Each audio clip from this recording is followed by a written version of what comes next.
So on Monday we was talking about the difference between the 5 faculties and the 5 powers. And the 5 faculties, in the sense of they are controlling their respective domain. And also, the 5 powers, the Panjabalani, they are unshaken by the opposites. That means they are unshaken by their opposite defilement.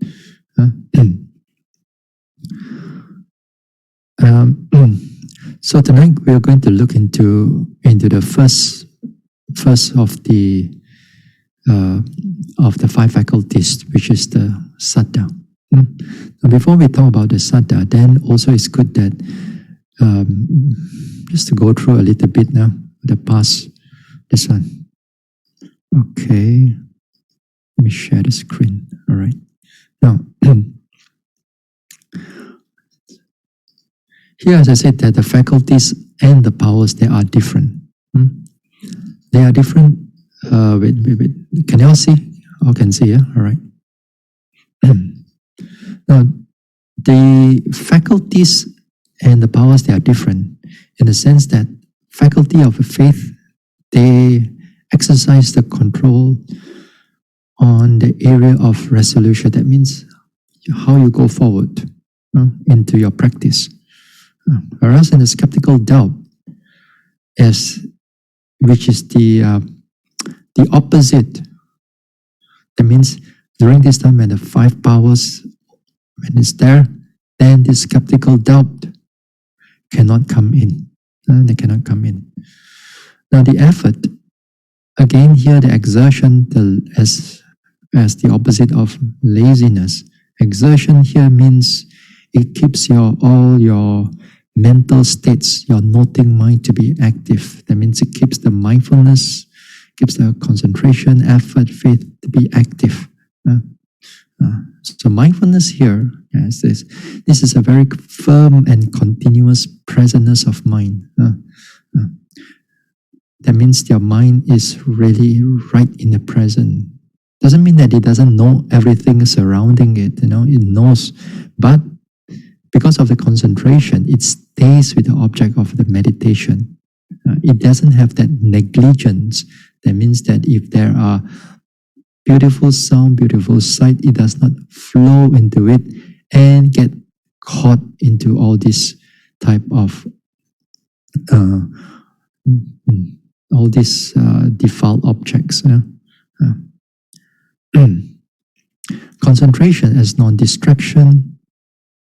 That means it stays with the object of your meditation as opposed to agitation of the mind or the restlessness of the mind. When the mind does not able to stay. Wisdom here, that the mind can able to discern, to penetrate the true nature of things as they really are. It knows the hardness, softness, how the hardness changes. It go more, or it go less, or it disappear, or how it comes. This is called discernment. Delusion, if you do not have the discernment, that means your mind is just mindful, but you do not know anything about the object. So let us look into it a little bit more. Now, in the balancing of the faculties, one is that for the powers, you don't have to worry about balance. All you need to do is that the further that you go, the stronger that those components become. The 5 components become stronger. So the opposition, the defilements cannot able to penetrate because they're strong. But the faculties are different. Faculties in the sense that you have to kind of like sort of like balance them. If you don't balance them properly, when they overdo, then because you open up the gap there, then the defilements will start coming in. Yeah? So here as a faculty, so in the practice, we are more focused towards the faculties rather than the spiritual powers. But once in a while, you can see how the spiritual power work. And as I said that, I give you a few examples on Monday that sometimes if those who are meditating and if those who are meditating for some time, then once in a while you may see that the thinking mind that they want to arise, kind of like want to arise from the background, that they are coming. Just by mindfulness there, then they sort of like disappear and gone. Sometimes you can see how the powers are working. So the faculties here, is that this is the one that it needs to be balanced too. Now, the Buddha also talked about this balancing of faculties in different parts of the sutta. Now, one of the sutta is called the Sona Sutta. The simile of the lute. Now, let me go to this one. Let's stop the sharing and then I'll share with you the sutta. Okay, can you all see? Okay, hold on now. There. This is called the Sona Sutta. This is the Anguttara 655. That's right. 655. Now, in this one, it's not easy to read everything, but let's see. Okay. Thus have I heard, on one occasion the Blessed One was dwelling at Rajagaha on Mount Vulture's Peak. Vulture's Peak, if you go on to the India, to the Buddhist circuit, one of the places they will take you is the Vulture's Peak. You really have to climb. You have to walk up a little bit. Now the path is very nice. And if you cannot walk, they'll still got the sedan chair for you and they'll carry you. Now and on that occasion, the Venerable Sona was dwelling at Rajagaha in the cool grove. Then while the Venerable Sona was alone in seclusion, the following cause of thought arose in his mind. I'm one of the Blessed One's most energetic disciples, yet my mind has not been liberated from the taints by non-clinging. That means he hasn't attained Nibbana, full Nibbana, not an Arahant yet. Now there is wealth in my family, and it is possible for me to enjoy my wealth and do meritorious deeds. Let me give up the training and return to the lower life so that I can enjoy my wealth. Wait, I got to remove this. And do meritorious deeds. Okay.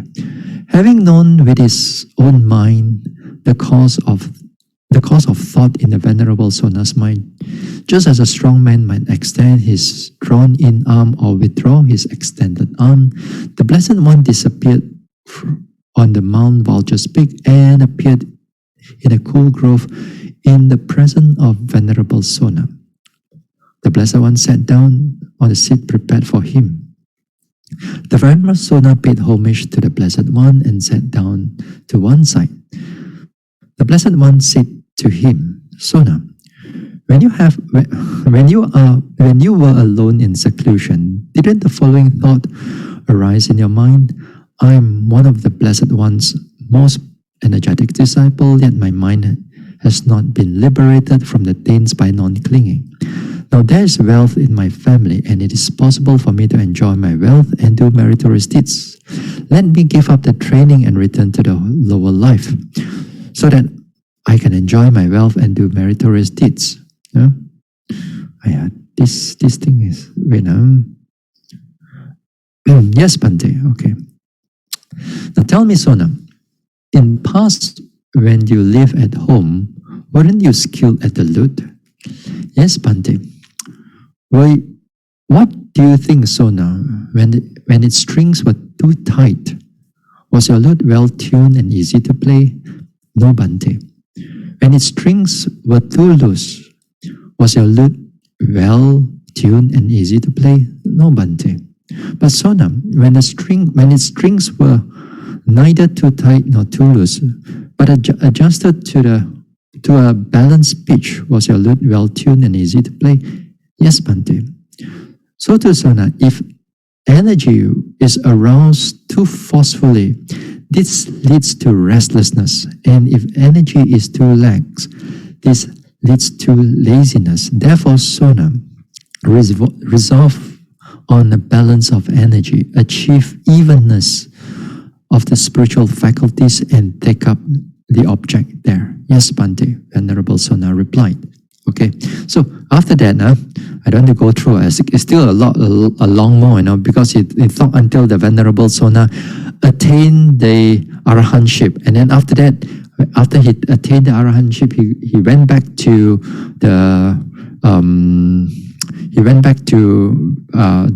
the Lord Buddha and spoken more things. But what I want to tell you, to go through a little bit also, is this commentary of this sutta.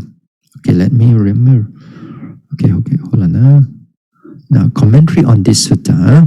You see 1368 here? Now, this is a commentary on the balancing of spiritual faculties. Let me take you there. Okay. Can you see 1368 on the top there? Okay, good. Now you don't have to worry about the first paragraph. What is important is the second. What is important is the second paragraph. Resolve on evenness of energy. What it means by the MP here means the commenter, the commentary for that sutta. So it says that what the Buddha meant by resolve on evenness of energy means resolve on serenity combined with energy. Serenity here means concentration, or samadhi, samatang. Virya sampayutang, samatang. Adita. The meaning is link energy with serenity, achieve evenness of the spiritual faculties, keep to evenness, a balance of spiritual faculties of faith, etc. When faith is linked with wisdom and wisdom with faith, when energy is linked with concentration and concentration with energy, then the balance of the faculties is maintained. But mindfulness is useful everywhere, so it should always be strong. Seize the object there.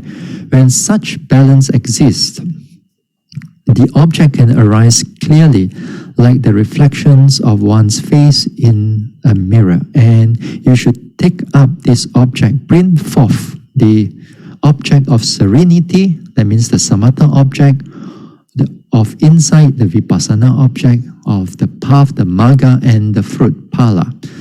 And thus the Buddha explained the meditation subject to him, leading up to arahantship. So you don't have to worry about the next paragraph. This is a comparative on this Samyutta Nikaya.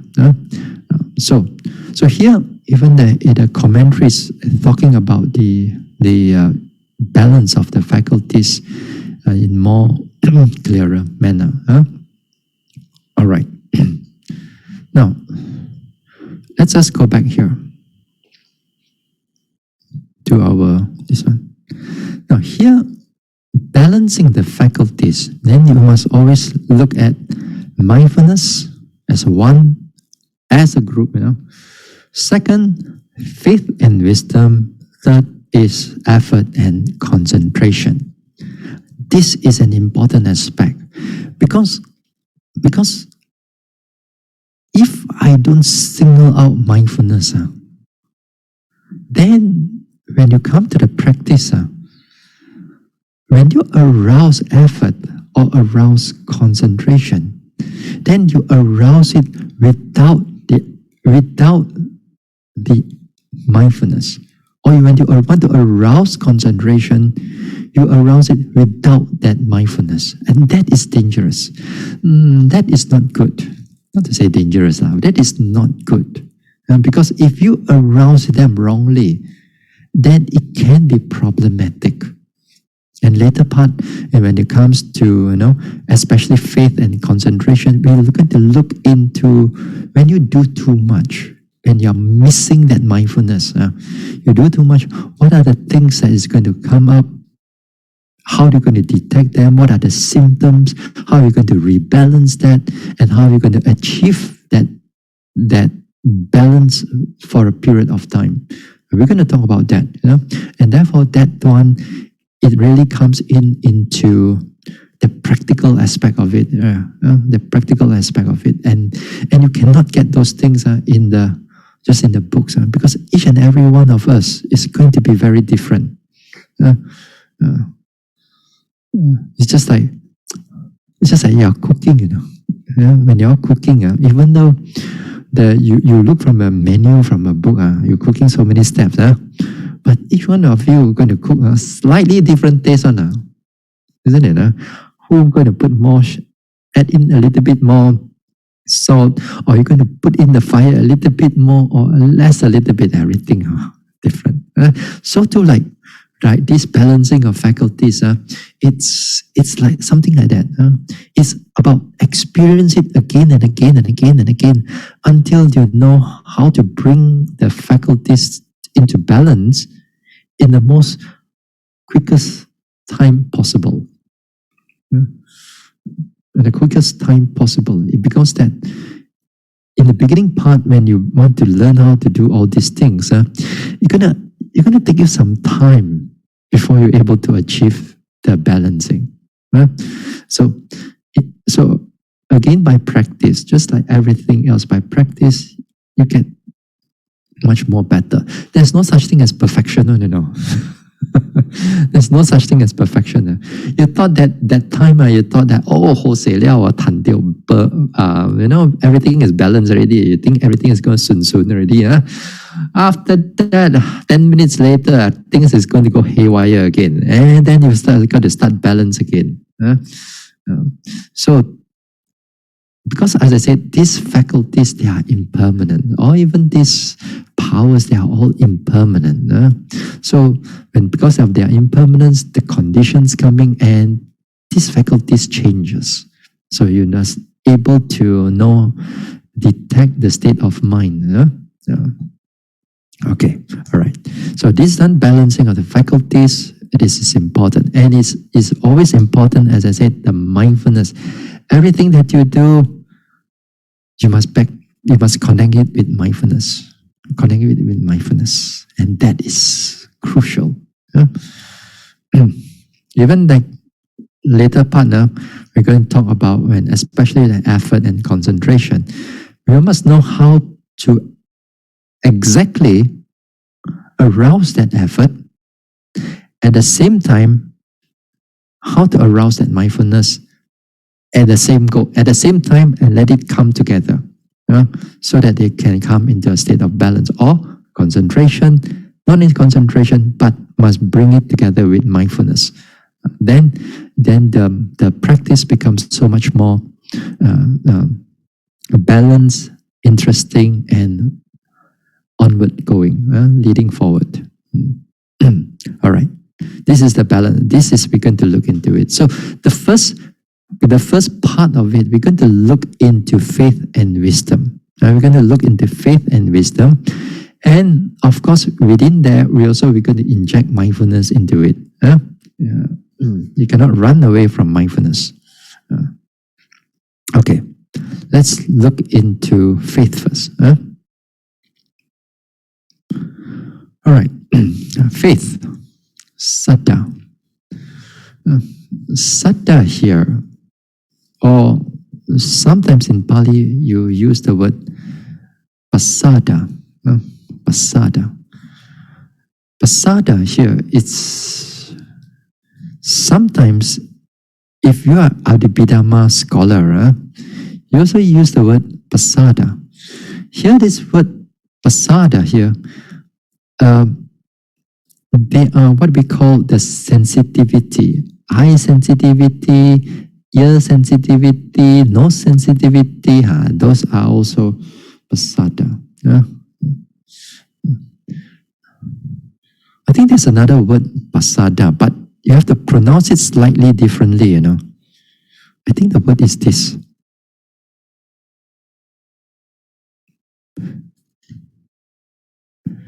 Sada. Slight change of a word now. This one, it becomes like castle or throne.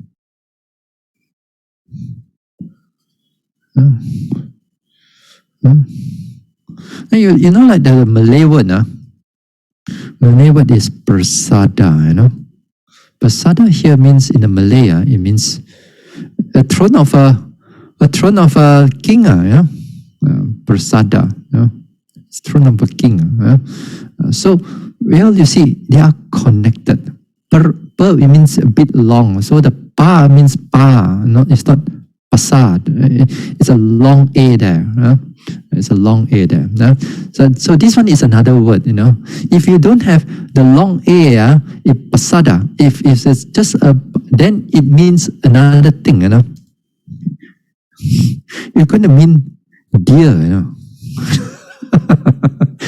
You see, the word itself, if you're just missing one A, no A, or this one, it could mean totally different thing altogether. Anyway, this is a Pali, a Pali. Okay, anyway, okay, delete this off. Okay, what is important here? When we want to get this. Now, Saddha here, this is faith, this is confidence, or sometimes in English you use it as conviction. As I said, this faith, you all have to, when you use the word faith, or when you look into that, especially with the Buddhist text, you have to use the word faith as different from the worldly context. You must different from the worldly context, because the worldly context does not represent Saddha, may not, or mostly not represent Saddha.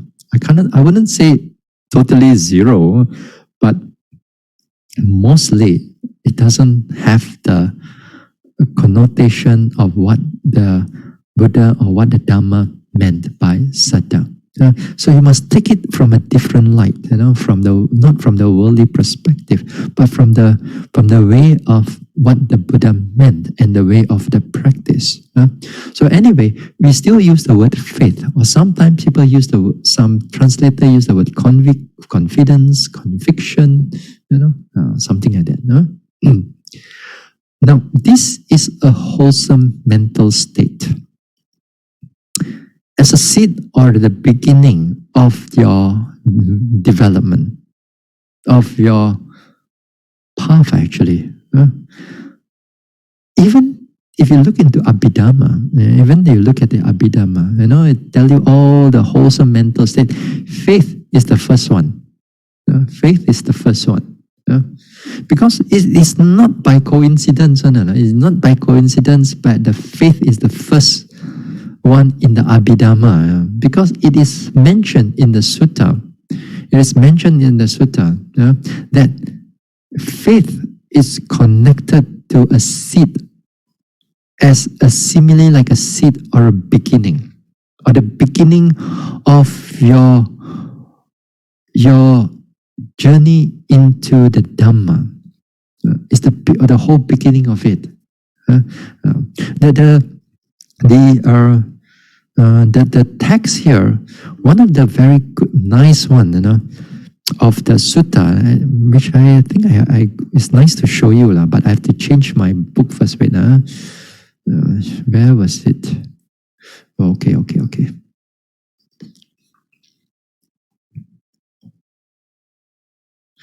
Okay, I have to stop the sharing. Okay, let me go to my this one first. Okay. All right. Let's go back. Share the screen. Oops. Share the screen. Okay. You see the Kasibara Wajah? Okay, that one, the lay followers. Okay. What is important here is that, this is still quite a long sutta, but it's an interesting sutta. This one talk about the Brahmin, which is a farmer.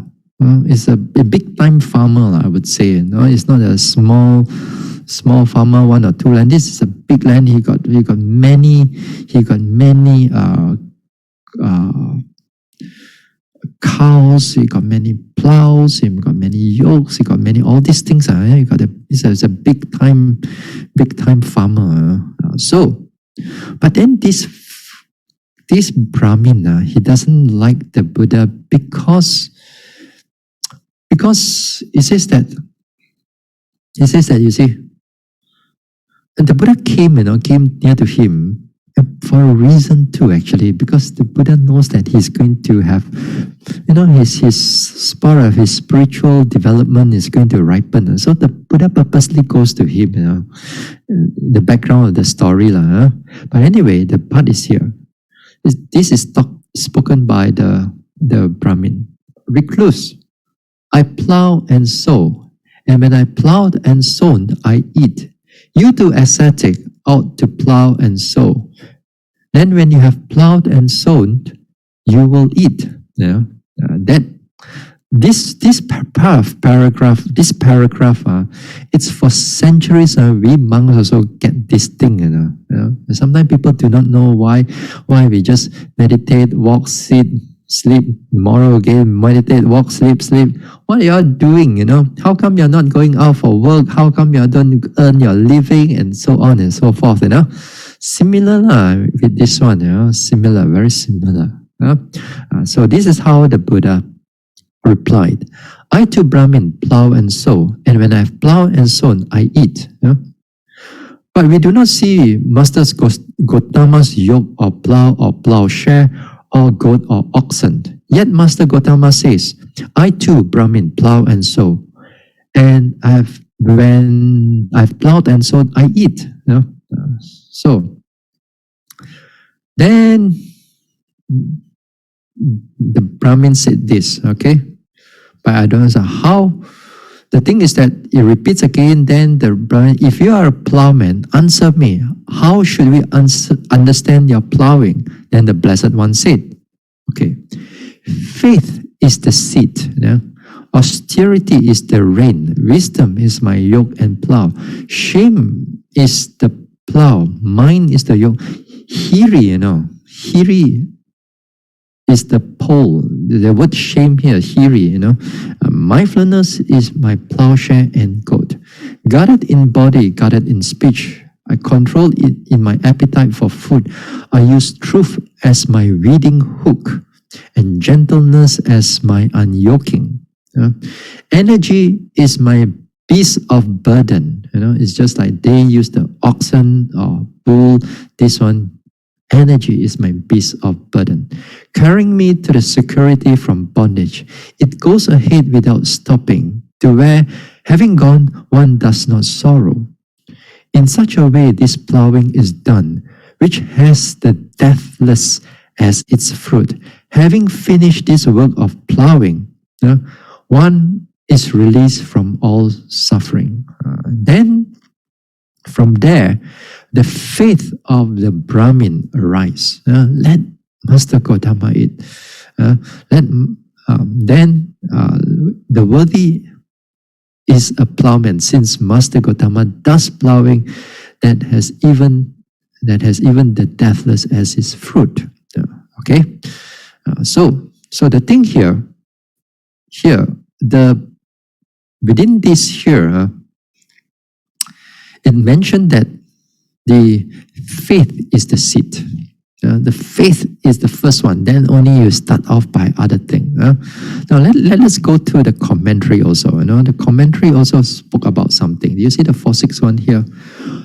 SPK means again the commentary. The commentary for the Samyutta Nikaya. Why did the Blessed One begin with faith? Because this Brahmin was reputed to be intelligent, but was deficient in faith. Thus, a talk on faith would be helpful to him. Why is it faith called the seed, Saddhā bijang? Because it is the foundation of all wholesome qualities. When a seed is planted in the ground, it becomes established by its root, sends up a sprout. Through the roots, it absorbs the soil's nutrients and water, and it grows through the stalk in order to yield the grain. Coming to growth and maturity, it finally produces a head bearing many rice grains. So faith becomes established with the root of virtue and sends up the sprout of serenity and insight.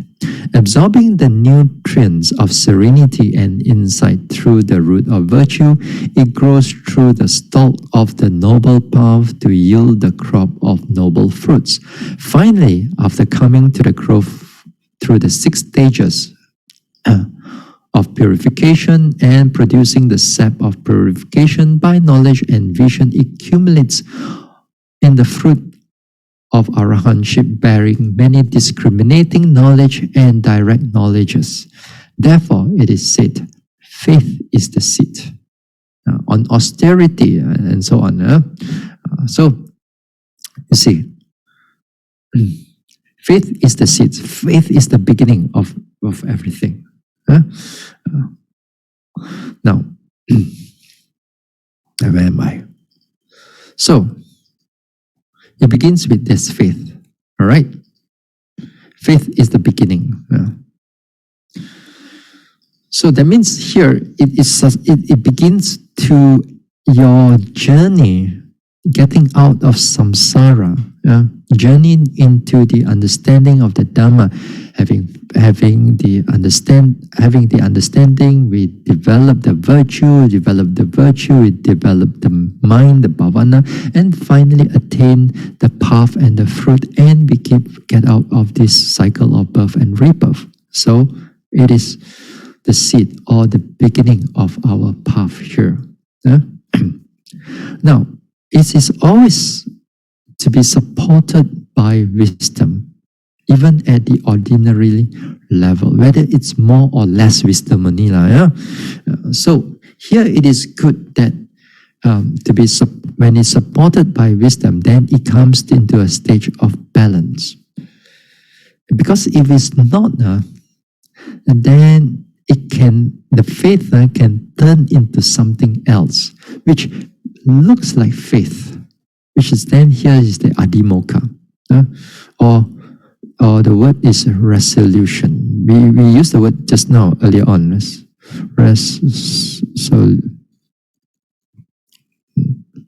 or determination. Okay. Now here, to understand this, when your faith is firm due to having wisdom or understanding, then it becomes firm or grounded in the triple gems and the training of sila, samadhi, and panya. This faith has to come with understanding, and together with that adhimokkha, then it turns into the triple gem. A later part, we're going to look into that further. Now, adhimokkha without saddha, that is where we usually use the word blind faith, which is again, it's kind of like a confusing, because this one is without saddha, without the actual saddha. But in the worldly context, it's just blind faith. Blind faith here, here you can have, because this word adhimokkha, this adhimokkha here, if you go through Abhidhamma, it may not be wholesome or unwholesome. It sits like in the middle. It depends on what it mixed with. If it mixed with saddha, because saddha is a wholesome mental quality, it's always a wholesome mental quality. It's not a mixture of whether here nor there. It's always wholesome. So when saddha becomes with adhimokkha, then the whole mind becomes wholesome. But if adhimokkha without saddha, then it becomes problematic. Because if this adhimokkha comes with wrong view, then you kind of like your mind also looks like it is firmly on that wrong view. It looks like faith, but it's not. It looks like faith. For example, you believe that there's a God that creating all of us. There's a big God and creator God and so on. That they have this one. So here is one thing is wrong view, and you place you're resolute and you determine on that wrong view. So it kind of look like it looks like saddha, but it is not. It is not.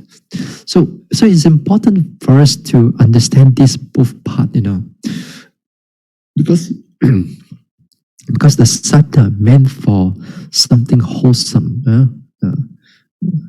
Even let's say you do not know about the Buddhism at all. Let's say you do not know about Buddhism, and then you come to hear about karma, cause and effect. You come to hear about karma.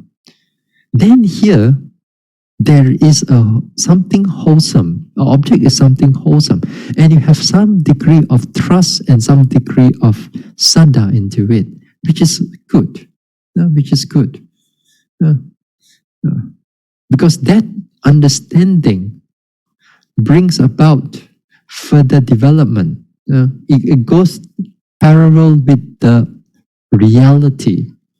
But whereas you're going to place a so-called faith, or you place a conviction, a so-called conviction, into something that is not there, does not exist in reality, and you place upon it, that is not saddha. So this one you have to make, you have to be take note of this thing. So it is important that when we have saddha, to have it usually comes with adhimokkha, and you don't have to purposely go and do it. Hold on.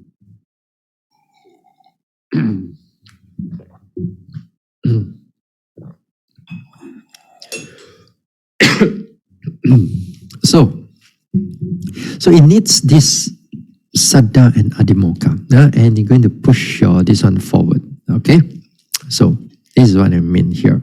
Now we're going to look into saddha a little bit more. Now here, saddha as a characteristic. Sorry, let me go up a little bit.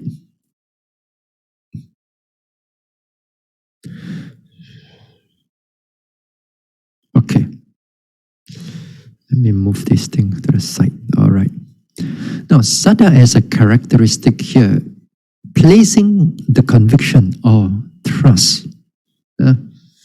What do you mean by this one? What do you mean by this placing conviction or trust into an object? Into an object. Say, for example, sometimes you may see people, you may see one or two person, sometimes they are right in front of the Buddha Rupa, and then they put Anjali together and they look at the Buddha, Whether they look at the Buddha, whatever the reason they go into the mind, then don't worry. So when you see that, they kind of like the whole, the characteristic of faith is being shown. That mind that is the mind and the body is there on that particular act, that's connected with the Buddha. The conviction or the trust is there. This is a simple example. The simple example. When you go into the deeper example, for example, when you are practicing, especially like bhavana, then the time you place your trust into, let's say, the object of rising and falling. And you know that because of the past, that you have seen this rising and falling give rise to so many patterns and change and so on. So your confidence, the trust that you place on the rising and falling is very real. And that time it comes with resolution also. It comes with firmness on the, the mind is firmly noting on the object of the rising and falling. Because you have gained some degree of progress in the past. But anywhere else, those people who have doubtful about the rising and falling, then they doubt about whether it's taught by the Buddha or not, or the Buddha didn't teach rising, falling, the Buddha only teach in breath, out breath, and then all your practice is wrong, and so on. Or sometimes people may convince you or try to convince you, then says that, because you don't practice jhana, you don't have jhana, then all your rising, falling, in breath, out breath, all wrong, all not right, But then if you do not have proper grounding, proper grounding or proper faith or conviction in your practice, then you are easily swayed by these people. Because you thought that, in the Dhamma, there's always a jhana, this jhana, that. Here I don't practice any jhana, how come? And then you get very doubtful, you become very indecisive. You become very neither here nor there, and then you begin to notice, am I practicing correctly or not here and there? That's because insufficient practice, insufficient trust into this one. The trust comes with the wisdom, because the wisdom, if you have wisdom, you will progress. The progress, when it comes, your firmness of this one becomes stronger. So placing conviction or trust. The function here is to clarify like a water filter. In those days, we use the alum, like kind of like you drop into the water. The old days, all your mud, everything will settle down to this one, and then the water become very clear. Nowadays, we don't use alum anymore. We use the water filter. Depending on the filtration, how big is not to say how big, but not the capacity, but how good is the sieve, how good is the filter. Sometimes it can filter, some filter can filter your only bacteria, but not the virus. Some even can filter the virus out. Sometimes even can filter everything out. So to clarify here, is that when your mind, let's say, for example, doubtful about, let's say, should I take up metta or not? Should I take up vipassana? No, should I take up jhana? Should I go and practice, get jhana or not? While you're meditating, your rising, falling, this one is clear, then you say, hey, don't think about all these things. Don't think about this. Say, go back to your rising and falling and just keep watching. And then when you do that, the moment you're able to notice, and the whole rising, falling has become clear and changing again, then that time all the thoughts of this type of Dhamma are totally gone. To all gone. So the mind becomes clear. It becomes non-foggy, like a manifestation. It becomes clear, non-foggy. Here again, another one is to set forth. To set forth, idea is like you set forth, like for example, like you're crossing a flood. Here the flood of samsara, Now set forth here, that means when you have a certain faith, a strong faith that, hey, this life, I must attain Sotapanna. Suppose I don't attain Simun Kamguan, that type of mentality, you are not going to have less than that. That is set forth, you set your goal clearly. And some of you here, Bhante Bela, Bhante next life, next life.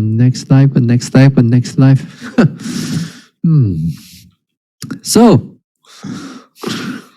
set forth here means set forth. That means you have a firm determination that this life you're going to, at least you kautim the first path, You're going to kautim the first path. And you work hard for it.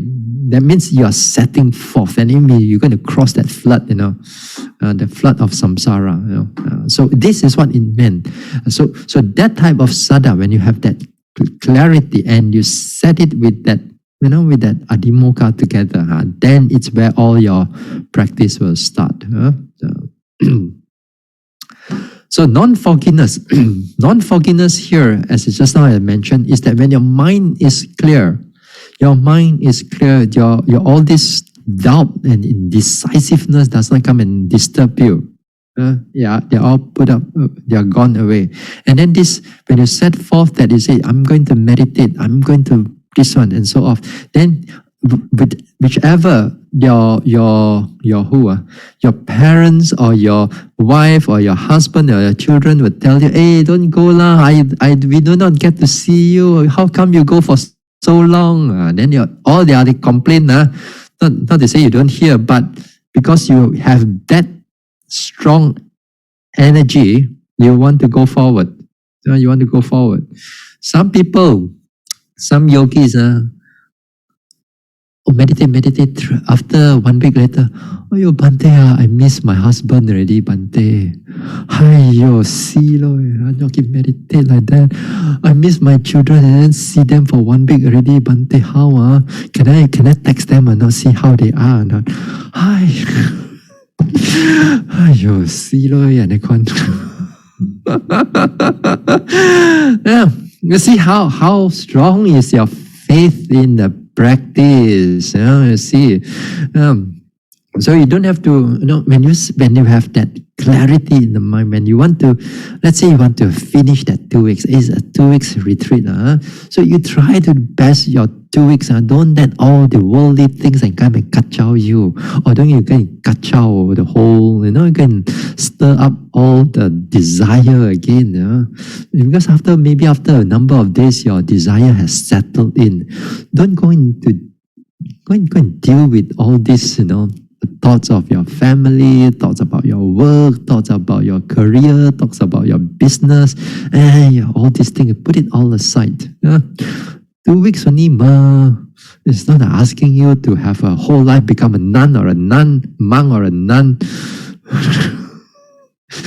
Be monk and a nun, you got to set your mind very clear, because this is a career path also. It's not just only your career path is all earning money and so on and so forth. Our career path is to reach Nibbana or to realize Nibbana. This is what the Buddha meant.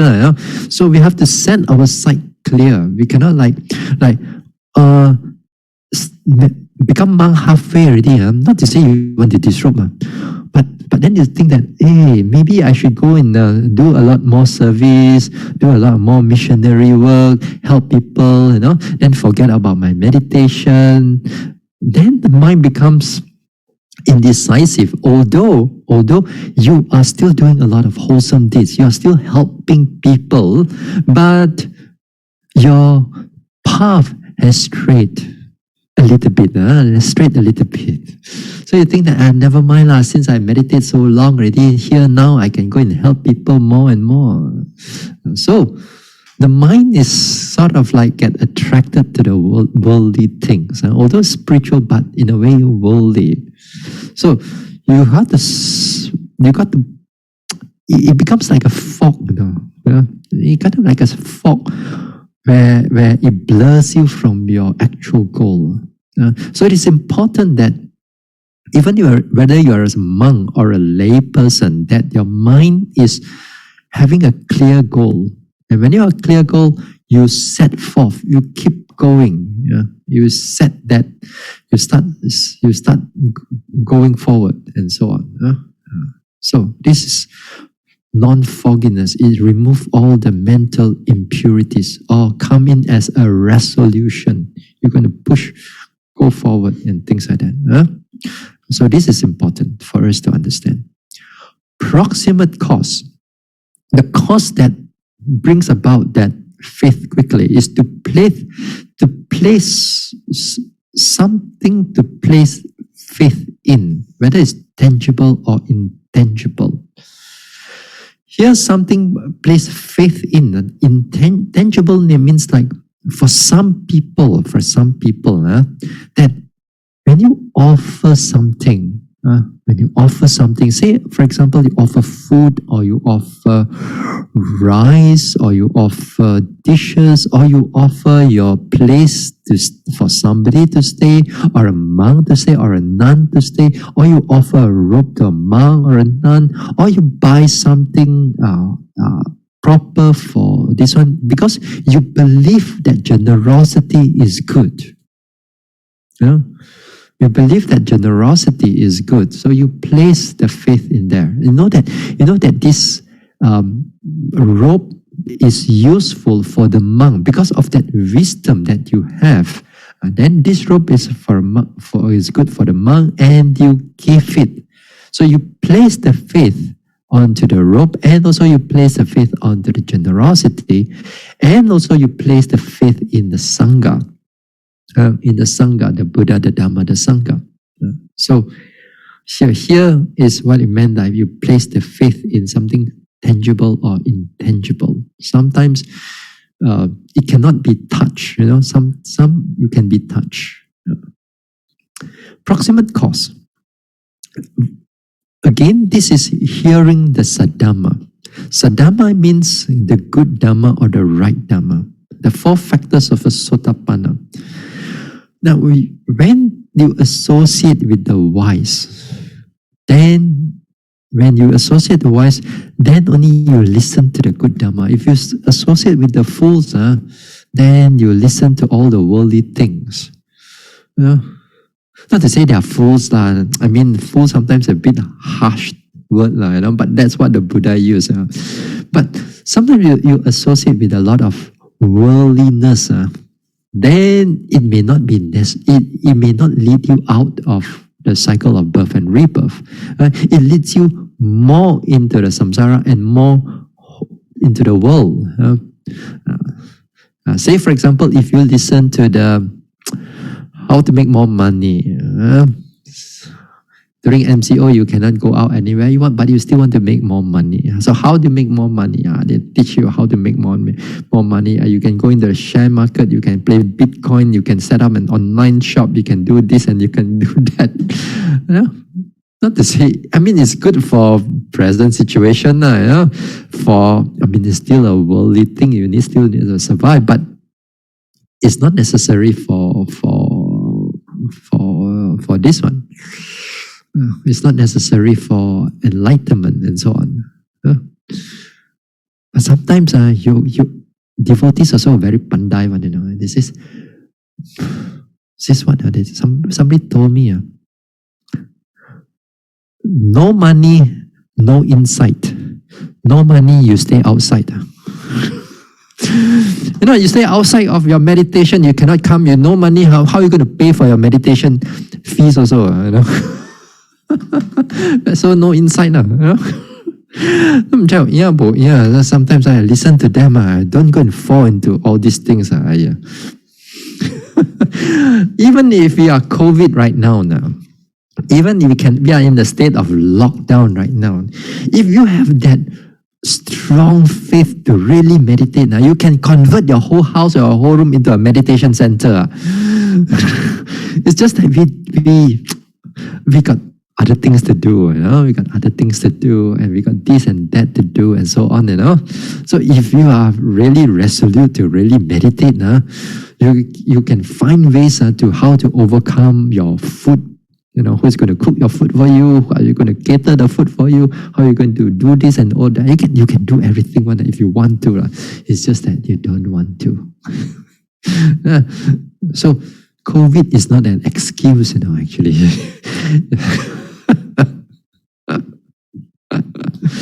Anyway. Now, you come back to the 4 factors of Sotapanna. The 4 factors of Sotapanna here, you have to associate with the wise. When you associate with the wise, then you get to hear the right Dhamma. You hear what they call the Saddhā. Either nowadays you listen or you read about them. You listen to read about them, and then it's good for you to do that. Then, not only that, you must have wise attention. That means you must have wisdom. Here, in the sense of wisdom here, you must able to have wisdom into your everyday things. Sometimes, like for example, you're eating. Should I eat too much, or that you should be moderate? Then how much is moderate? Then you have to know for yourself in the ordinary sense. By wise attention, in the practice sense, this one is more of you are noting, you're paying attention to your object of your meditation, whether samatha object or a vipassana object here. But if you go into thinking about impermanence, thinking about dukkha, that one is not the type of wisdom that is needed during meditation, but the type of wisdom needed in the everyday life. Then you can reflect about impermanence, you can reflect about dukkha, you can reflect about this and that. So that one is also a form of wise attention. But that this wise attention, we're going to talk about that when it comes to wisdom. When we're going to see what type of wisdom is important. And here, it's the practice accordance to the Dhamma. Practice accordance to the Dhamma. That means you have to make effort. You got to make effort. You have to have virtue. Your sila have to be intact. You have to make an effort day in, day out, day in, day out, day in, day out. Then until the path of Sotapanna, or path and fruition of a Sotapanna. So therefore, when you associate with the wise, you build up your conviction, confidence, and so on. So this is important for us to understand. Sometimes this association with the wise, let me talk a little bit. I think I spoke about that a few talks ago, and listening to the good Dhamma. Sometimes I said, sometimes you all as lay people, you like to use Facebook and so on, and sometimes you like to share. And you just click the button share, and then it's become on your timeline, and then you share something on the, words of virtue. You see words of virtue and something like that. Very nice sayings about virtue, very nice saying how you deal with life and everything, which is very good. Not to say that it is wrong, But then after that, you put underneath there, it's shared by somebody, and somebody may not be Buddhist, maybe other people. Although you thought that one is nice, but when people read your timeline, they also look at who is talking about it. So they will go into research about that person, And then that person, when you research about that person, his views or her views may be connected to wrong view. In the sense that it may say that, about this morality and all that thing, but then this is God says one, God tells you to be this one, God tell you to be that one, or this God or this Almighty or this, what you tell you all these things. It tell you something about forever, tell me something about permanent, something about self connected with that morality that you share. Yeah. So sometimes, I mean, how to draw the line, these things.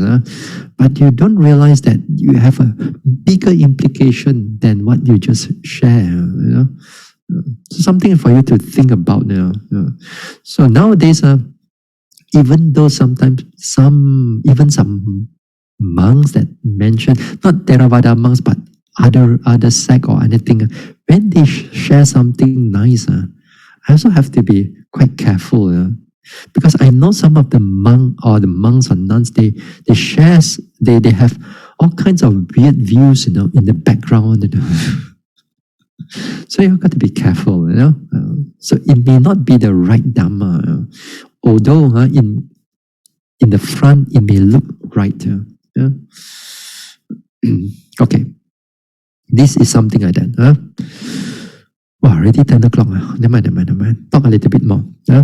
Perhaps you're going to talk back on this again. Now, there are 4 levels of Saddhā. And this is good because that you have to, because this is where the balance will start coming in. Understanding this, the balance will start coming in. Maybe we'll. Now, these 4 levels of Pasada, or Saddhā. The word here, Pasada, or Pakati Saddhā, Pasada Saddhā, or Pakati Saddhā, sometimes it's translated as serene faith. Then number 2, you have, it goes stronger and stronger until number 3. It goes stronger. Okapana Saddhā. Here, trusting type of faith. That means the word is empirical. That means you have to see things as they are. That means you have to directly see. Then this is what they call the level number 2. Adhigama Saddhā. That means this is unshakable faith. There's one word is this, is avijja. Avijja Pasada. Unshakable faith, which are unshakable. Attainment faith or unshakable faith here, avijja. Sometimes you will see that avijja pasada quite a lot. When a person attains the unshakable faith, this is the direct translation from the Pali, avijja pasada. Agama or agamiya saddha, agama saddha, agamana saddha or agamiya saddha, ongoing or oncoming faith.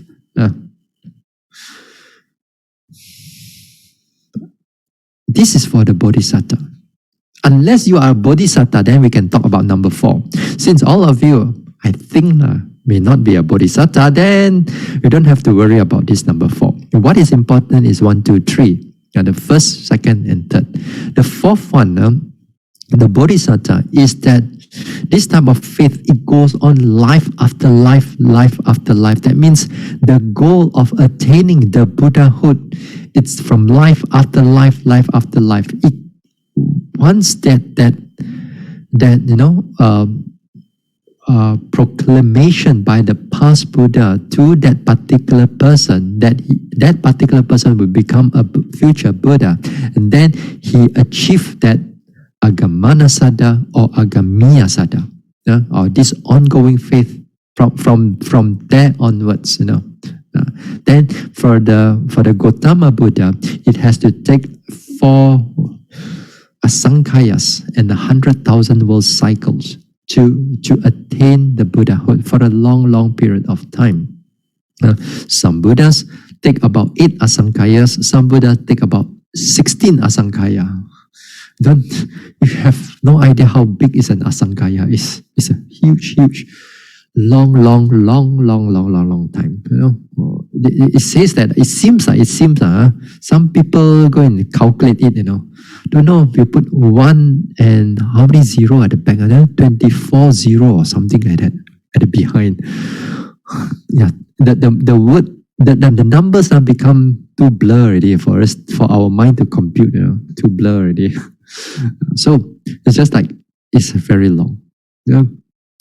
But not only that, but before you get that proclamation, it also seems that according to the chronicles of the Buddha, that for 100,000 lives or so, you have to, or 100,000 lives or so, you have to think that you want to become a Buddha.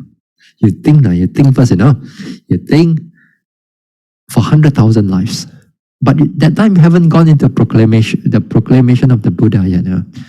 Then another 100,000 life, you got to speak about it that you want to become a Buddha. Then after that, another 100,000 lives, you have to act like you want to become a Bodhisattva.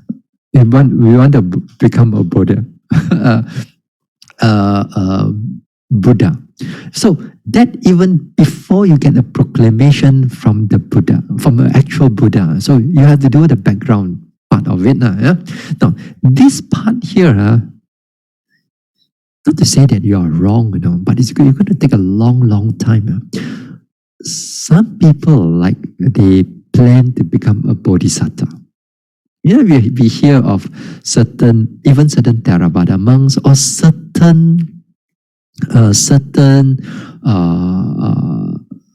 or many of the Mahayana monks, and they want to have able to be a Bodhisattva and finally to attain to help beings. But then there are certain controversy here. If you want to become a Bodhisattva, actually it's not wrong. It's not wrong. But you have to take a very long time. But what is wrong here is the view that is wrong. Certain view that is wrong. That some may believe that you're going to help all beings. All beings. There's no exception of it. Only all beings have reached Nibbana, then you will be the last one to reach Nibbana. And if you have that thought, that is wrong. That impossible. But if you want to become a Bodhisattva without that view, you may still be right, actually.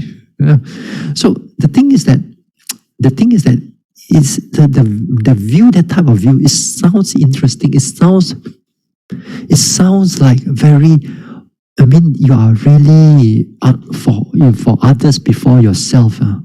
It sounds nice, but it's a form of a wrong view, actually. Why? Because you are still here. You and I are still here. You and I are still here. There are countless Buddha in the past. You are still here. I don't think that in the future, beings will all be safe. No. There's no such thing as zero samsara. There's always will be beings in samsara because of its condition. But nevertheless, this bodhisattva thing, we don't have to go through it. Later part, and when it comes to the next week, we're going to talk about the 1, 2, 3, and 4. And we're going to see also how the balancing part, and sometimes how this is the balancing part. We're going to talk about Saddhā and also wisdom. Is not more or less, It's not like you are looking at concentration and effort, when you should reduce, when you should push, not like but this one, it's more like which one is suitable and which one is not suitable for a certain period of time, for the particular time. It's more like suitable or not suitable. Then it becomes slightly imbalanced, in that sense. So that one, we're going to talk about that in the next week, Monday. All right. So this coming again from Friday again, we're going to have a Q&A session. Now, if you have any questions about the Dhamma, about the things I have talked, but you're not sure, then you may ask. Okay. So we'll stop here.